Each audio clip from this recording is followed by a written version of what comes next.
Hey everyone, welcome back to official MM2H Resources, where we dive into all things related to the Malaysia My Second Home MM2H program. Let's get into it.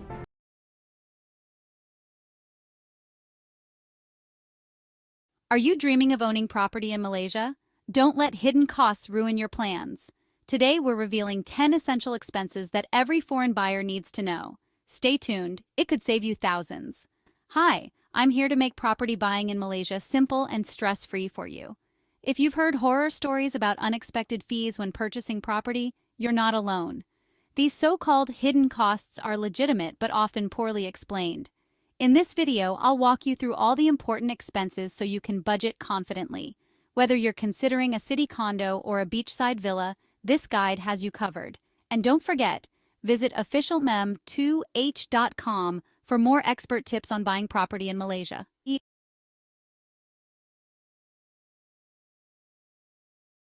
1. Legal fees for sale and purchase agreement, or SPA. In Malaysia, it's your responsibility as the buyer to appoint a lawyer to prepare the SPA.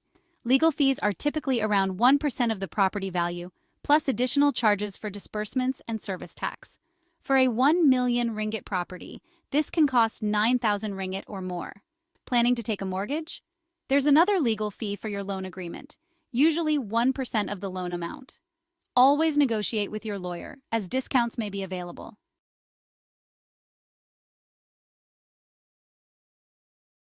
2. Property agent fees. In most parts of Malaysia, property agent fees are paid by the seller, capped at 3% of the selling price.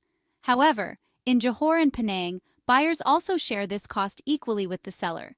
For instance, if the property costs 1 million ringgit, the total agent fee at 3% would be 30,000 ringgit. As the buyer, you would pay half, 15,000 ringgit. Knowing the rules in each state can save you from unexpected expenses.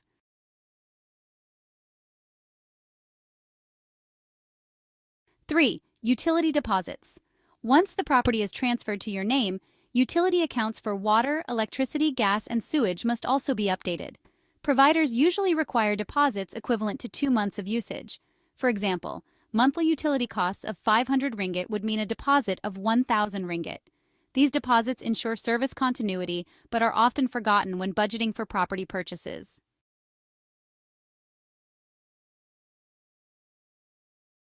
Insurance.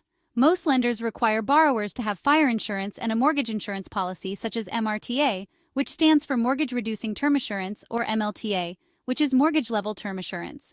Fire insurance protects your property, while MRTA or MLTA policies ensure your loan is covered in case of unforeseen circumstances. Costs vary based on the policy type and coverage, so it's a good idea to consult with an insurance agent to find the best fit for your needs.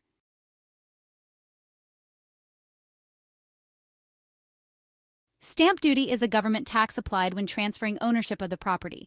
For foreign buyers, the rate is a flat 4% of the purchase price. Here's an example. If you buy a 1 million ringgit property, your stamp duty is 40,000 ringgit. That's not all. If you're taking a loan, there's an additional 0.5% stamp duty on the loan amount. A 500,000 ringgit loan will cost you 2,500 ringgit in stamp duty.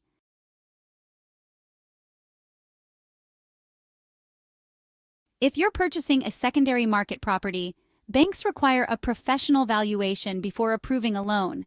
The fee for this service is approximately 0.3% of the property's value.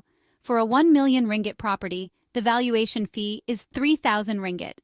Keep this in mind if you're buying a resale property and need financing.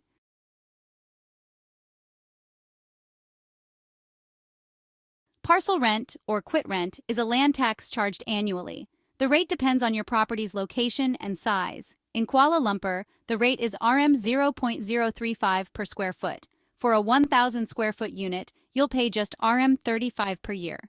While this is a small cost, it's still important to include it in your annual budget.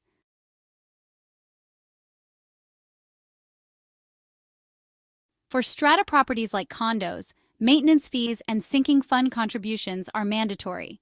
Maintenance fees cover daily operations like cleaning, security, and management, while the sinking fund is reserved for future repairs or upgrades. Rates vary by property, but in upscale areas like Mont Kiara, the combined cost ranges from RM 0.30 to RM 0.50 per square foot. For a 1,000 square foot unit, this means a monthly payment of RM 300 to RM 500.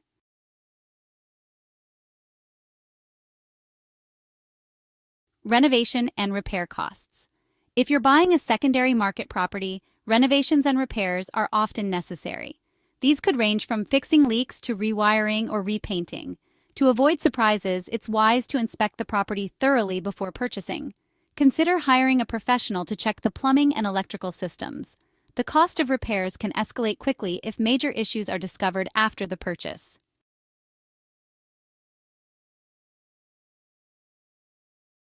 Assessment rate. This is another annual tax payable to local authorities for maintaining infrastructure like roads, streetlights, and garbage collection. In Kuala Lumpur, the rate is 4% of your property's estimated annual rental value. If your property could rent for RM 5,000 per month or RM 60,000 annually, your assessment rate would be RM 2,400. This amount is split into two payments due in February and August.